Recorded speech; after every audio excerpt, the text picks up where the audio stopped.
Forcat izraelite nisin sulme të tjera në Gaza duke vrarë 2 palestinezë në Rafah, ndërsa qeveria e kryeministrit Benjamin Netanyahu kundërshton thirrjet globale për t'i dhënë fund bllokadës një javore të enklavës palestineze.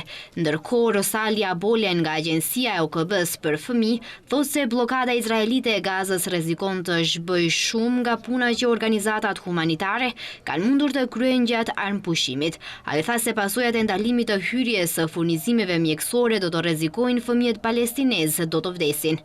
Palestinezët po luftojnë për të mbjetuar në jetën e tyre të përditshme mes rrënojave të ndërtesave të shkatruara nga sulmet izraelite në qytetin Beit Lahja në veri të rripit të Gazës.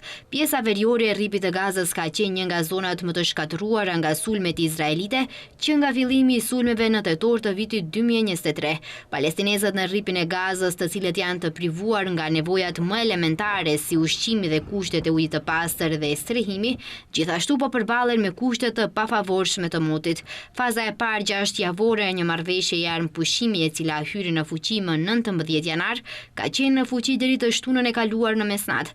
Izraeli megjithatë nuk ka pranuar të shkojë përpara në fazën e dytë të marrëveshjes për t'i dhënë fund përfundimisht luftës në Gaza, e cila ka vrarë më shumë se 48.000 njerëz, kryesisht gra dhe fëmijë, dhe ka lënë enklavën në gërmadha.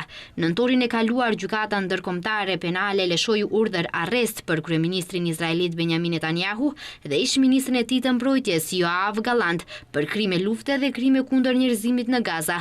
Izraeli gjithashtu përballet me një çështje gjenocidi në gjykatën ndërkombëtare të drejtësisë për luftën e tij në Gaza.